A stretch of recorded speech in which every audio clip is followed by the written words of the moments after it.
अस्सलाम वालेकुम फ्रेंड्स।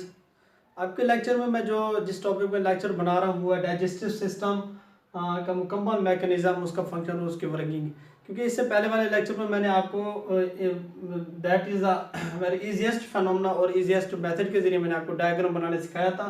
उसके जितने भी वाइटल ऑर्गन्स उसके मैंने नाम भी लिखे थे।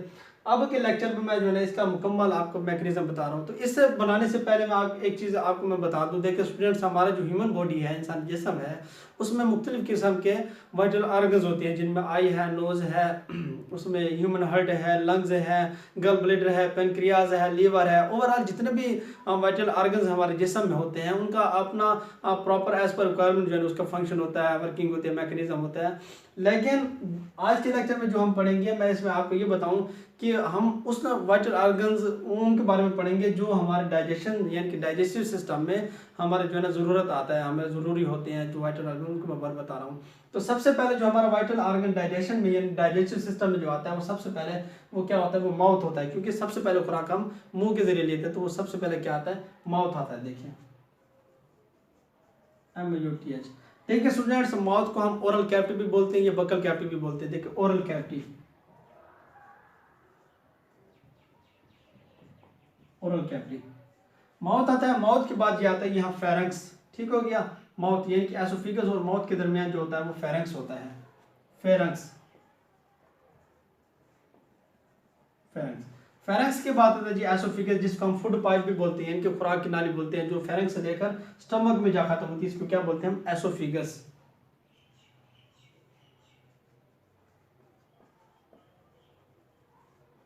देखिए स्टूडेंट्स, को हम फूड पाइप भी बोलते हैं, खुराक की नाली।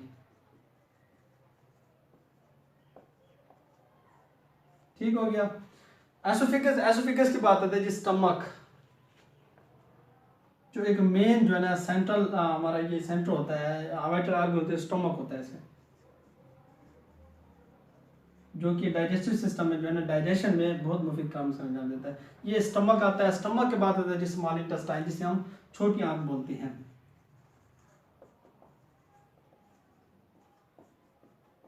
स्मॉल इंटेस्टाइन, उसके बाद आता है जी लार्ज इंटेस्टाइन, बड़ी आंत।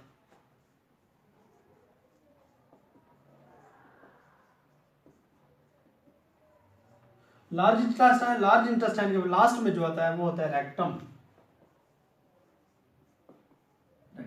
देखिए स्टूडेंट्स, जो भी खुराक हम खाने के लिए लेते हैं तो सबसे पहले हम मुंह में अपने लेते हैं। कोई भी खुराक, तो फ्रूट्स होता है, कोई हम कार्बोहाइड्रेट्स की कोई चीज़ भी लेते हैं तो हम सबसे पहले अपने मुंह में लेते हैं। देखिए हमारा मुंह जो होता है इसमें जो है ना दांत होते हैं, मुख्तलिफ टीयर्स होते हैं। अब वो खुराक को चबाने में मुफीद का काम सर हम दे देते हैं। वो खुराक को क्रैशिंग करते हैं, उसमें ग्राइंडिंग करते हैं, खुराक को चबाते हैं। क्योंकि खुराक हमारे मुंह में जब जाती है तो वो खुशक खुशक टाइप में होती है, ड्राई होता है। तो उसको जो है ना पल्पी टाइप करने के लिए हमारे इंजाइम्स होते हैं, ये हमारे जो है ना ग्लैंड्स होते हैं, जिन्हें हम सलाइवा ग्लैंड बोलते हैं, वो सलाइवा पैदा करते हैं, वो इंजाइम्स पैदा करते हैं, निशास्ता पैदा करता है, सलाइवा यानी कि थूक पैदा करता है। वो थूक हमारे खूक में जब मिलती है, खुराक में मिलती है, तो उसको वो पल्पी टाइप कर देती है, दूध से कर देती है। ठीक हो गया। तो ताकि वो जो है ना खुराक इजीली जो है ना वो नीचे धकेल सकते जा सके, क्योंकि वो गीली हो जाती है। पहले खुशक होती है तो उसमें थूक मिलता है, सलाइव मिलता है, सलाइवा मिलता है, दूसरे इंसान मिलते हैं, तो उसको पल्पी टाइप बना देते हैं। जब इसमें पल्पी टाइप हो जाते हैं उसके बाद आता है जी ये फर्स्ट स्ट्रक्चर जो मैंने बताया, माउथ। उसके बाद आता है फेरेंक्स। फेरेंक्स एक जो है ना ये मुश्तरका रास्ता होता है ट्रेकिया का, जो कि सांस की नाली होती है, जो लंग्स में जाती है मुंह से, और दूसरी एसोफिगस जो खुराक की नाली होती है वो स्टमक में जाती है। तो इन दोनों का मुश्तरका रास्ता होता है, वो दरमियान में इतना सही था इसी और हिस्सा होता है, इसे हम क्या बोलते हैं, फेरेंक्स। सो स्टूडेंट्स, फेरेंक्स के बाद आता है जी खुराक की नाली एसोफिगस। ये इसे हम फूड पाइप भी बोलते हैं, एसोफिगस, जिसके जरिए खुराक मुंह से स्टमक में जाती है। अब एसोफिगस में मुख्तलिफ किस्म के स्फिंक्टर्स होते हैं। स्फिंक्टर्स का क्या काम होता है, खास काम ये होता है कि वो खुराक को नीचे धकेलते हैं। उसके अलावा इसमें खास किस्म की स्पेसिफिकेशन, जो स्पेसिफिक जो है इसमें मूवमेंट होती है, उस मूवमेंट को हम बोलते हैं पेरिस्टाल्टिक जो है मूवमेंट। उसका क्या काम होता है, वो भी खुराक को नीचे धकेलते हैं, उसके बाद वो जो है ना उसको दबाती भी है, कंट्रैक्ट भी करती है। ओके स्टूडेंट्स, अब जब वो खुराक यहाँ से कंट्रक्शन होती है, उसके बाद दबती है, उसके बाद खुराक यहाँ स्फिंक्टर से होती है, स्टमक में आ जाती है, मैदे में आ जाती है। जब खुराक स्टमक में आती है, मैदे में आ जाती है, तो इसमें मुख्तलिफ किस्म के एंजाइम्स होती है, जिनमें पेप्सोजीन है। देखें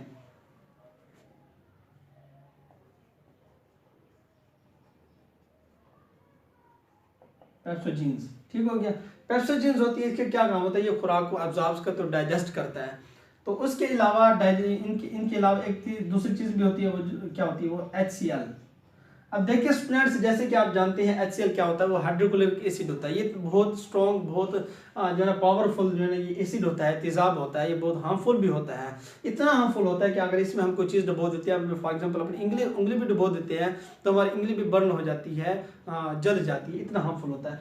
अब इतना हार्मफुल, इतना स्ट्रॉन्ग और इतना पावरफुल होने के बावजूद ही हमारे स्टमक में इसमें क्या काम होता है, क्योंकि स्टमक तो बहुत जो है ना आप सेंसिटिव जो है ना ऑर्गन होता है, तो इसमें इसका क्या काम होता है। देखिए स्टूडेंट्स, आपने देखा होगा कोई शख्स अगर कोई हार्ड मटेरियल खा लेता है, फॉर एग्जांपल कोई लकड़ी खा लेता है, जो है ना वो मेटल चीज़ को खा लेता है, या उसके अलावा कपड़ा खा लेता है, तो वो डाइजेस्ट हो जाता है। वो कहाँ जाता है, डाइजेस्ट हो जाता है। तो इसका काम, दो काम इसके हाइड्रोक्लोराइड एसिड के दो काम होते हैं। एक तो ये होता है कि ये जो है ना खुराक में जितने भी ये माइक्रो ऑर्गेनिजम्स होते हैं, छोटे छोटे यानी कि बैक्टीरिया हैं या वायरसेस, उसको डिस्ट्रॉय करता है, उसको साफ करता है। दूसरा चीज़ ये होती है कि जितना भी सख्त मटेरियल जो हम खाते हैं उसको भी डिस्ट्रॉय करता है, तोड़ फोड़ करता है, उसको डाइजेस्ट करता है, उसको ऑब्जॉर्व करता है। सो स्टूडेंट्स, ये इसका HCl का इसमें काम होता है। स्टमक की बात आता है जी, स्मॉल इंटेस्टाइन। ये देखिए यहाँ स्फिंक्टर से स्टमक से होता हुआ यहाँ स्मॉल इंटेस्टाइन, ये इसके दरमियान जो इसका इन द बिगिनिंग जो इसका पहला हिस्सा जो होता है स्मॉल इंटेस्टाइन, उसे हम बोलते हैं ड्यूडेनियम।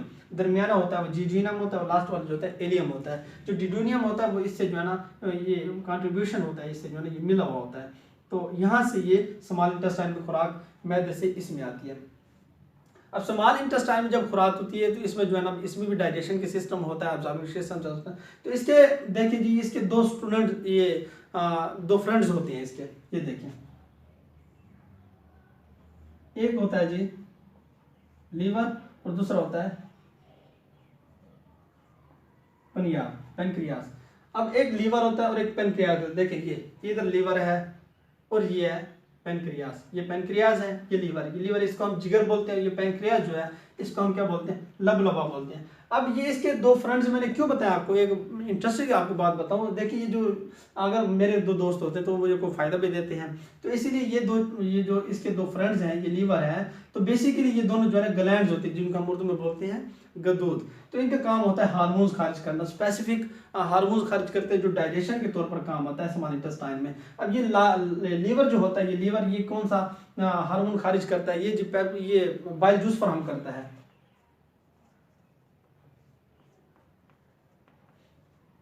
ये देखिए, ये लीवर जो है ना ये बाइल जूस फराहम करता है, और पेनक्रियास जो है पेनक्रियाटिक जूस खास किस्म का होता है वो फराहम करता है।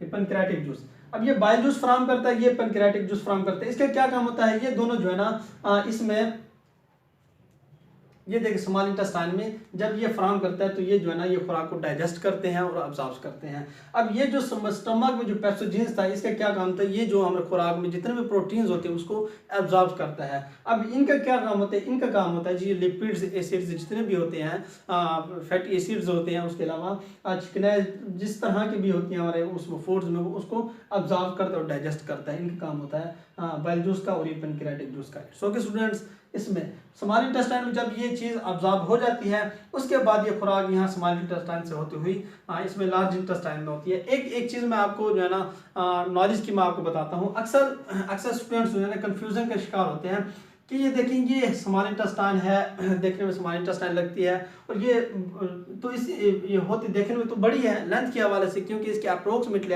राउंड अबाउट इसके जो लेंथ होता है वो 6 मीटर होता है। तो जबकि इसका लेंथ इतना बड़ा है तो इसको हम स्मॉल इंटेस्टाइन क्यों बोलते हैं स्टूडेंट्स, जो मैं आपको बताता हूँ। इसको स्मॉल इंटेस्टाइन इसलिए बोलते हैं क्योंकि इसका डाया और इसकी जो है थिकनेस जो है ना वो थोड़ी होती है, वो छोटी होती है, इसलिए हम इसको स्मॉल इंटेस्टाइन बोलते हैं। और लार्ज इंटेस्टाइन को लार्ज क्यों बोलते हैं, क्योंकि इसकी लेंथ तो 1.5 मीटर है, 1.5 मीटर है, लेकिन इसकी जो है ना इसको हम स्मॉल क्यों बोलते हैं, लार्ज को बोलते हैं। इसको लार्ज इसलिए हम बोलते हैं इसकी थिकनेस जो है, इसकी डाय जो है वो कितनी होती है, वो बड़ी होती है, इसलिए हम इसको लार्ज इंटेस्टाइन बोलते हैं। तो देखिए स्टूडेंट्स, कभी आप हेजिटेशन कभी भी शिकार ना होना, एक चीज़ आप लाजमी ध्यान में रख लें, स्मॉल इंटेस्टाइन इसको हम इसलिए बोलते हैं कि इसकी थिकनेस, इसकी डाया छोटी होती है, और इसको बड़ा लार्ज इंटेस्टाइन इसीलिए बोलते हैं कि इसकी थिकनेस और इसकी डाया बड़ी होती है। अब उसके बाद ये 6 मीटर जो होती है, ये इतनी बड़ी जो होती है, हमारा पेट एब्डोमेन छोटा है तो उसमें कहाँ होता है, ये देखिए स्टूडेंट्स, ये आपस में जो है ना कंजक्टिव होती है, कंजक्शन बनाए होती है, बल्क आए होती है, एक दूसरे में इकट्ठी हुई होती है, इसलिए जो है ना ये मैंने जनरल आपको समझाने के लिए मैंने इतना बनाया, वरना ये बहुत बड़ी होती है, 6 मीटर की होती है। It's okay students. जब इसमें ड्यूडेनियम से, ज्यूजेनियम से, इलियम में जब ये खुराक इसके डाइजेस्ट हो जाता है, इसके जरिए बाइल जूस और पेनक्रेटिक जूस के हवाले से यहाँ अब्जॉर्ब होने के बाद ये फिर खुराक लार्ज इंटेस्टाइन यहाँ से चली जाती है। It's okay students. एसेंडिक कॉलम से जब इसमें लार्ज इंटेस्टाइन में जाती है तो लार्ज इंटेस्टाइन से खुराक इसमें दो चीज़ें अब्जॉर्ब होती हैं और जो है ना डाइजेस्ट होती है। वो क्या होती है, एक वाटर होता है और एक मिनरल होती है। दो चीज़ें जो बचती हैं इसमें लार्ज इंटेस्टाइन में जो है इसमें टोटल अब्जॉर्ब हो जाती है, डाइजेस्ट हो जाती है। उसके बाद जो बाकी जितना मटेरियल जो बचता है ना वो होता है वेस्ट मटेरियल, यानी कि अनडाइजेस्ट मटेरियल होता है। वेस्ट मटेरियल तो फजूलियात, यानी फजूलियात होता है, वो नाकारा मादे होते हैं, नाकारा जिन स्टूल्स हैं, पेशाब वगैरह, तो वो हम रेक्टम के जरिए यहाँ से होती है, रेक्टम के जरिए हम एक्सक्रीट कर लेते हैं, खारिज कर लेते हैं। अब देखिए रेक्टम में भी एक जो है ना इधर एक स्फिंक्टर आता है। तो खास किस्म स्फिंक्टर का अल्लाह पाक की तरफ से क्यों है, ये स्फिंक्टर का खास काम इसलिए होता है, ये स्फिंक्टर इसलिए होते हैं कि ये जब ये इजाज़त देता है, जब तक कॉन्ट्रैक्ट होता है, कॉन्ट्रैक्शन होती है ही, तो फिर ये खुराक ये जो ना वेस्ट मटेरियल ये एक्सक्रीट करते हैं। अगर ये ना होता तो हम 24 घंटे जो है ना हर वक्त ये अपनी फजूलियात जो है ना फजूलियात एक्सक्रीट करते रहते, गंदगी फैलती, पेशाब फैलता, तो इससे जो है ना ये बहुत यानी मुफीद ये चीज़ है। तो ये देखेंगे स्टूडेंट्स, मैंने आपको तमाम तरह इसका जो है ना मैकेनिज्म आपको बता दिया। फर्स्ट पार्ट में मैंने ये आपका सारा इसका डायग्राम बनाने का इजीएस्ट पार्ट तो बताया था, और इसमें सारा मैंने ये बताया। तो बहुत आसान, बहुत ही रेयर आसान जो है ना ये टॉपिक है। इंशाल्लाह जब आप एक बार इसे याद कर लेंगे तो कभी आपको नहीं भूलेगा। Thank you for watching. अस्सलाम वालेकुम।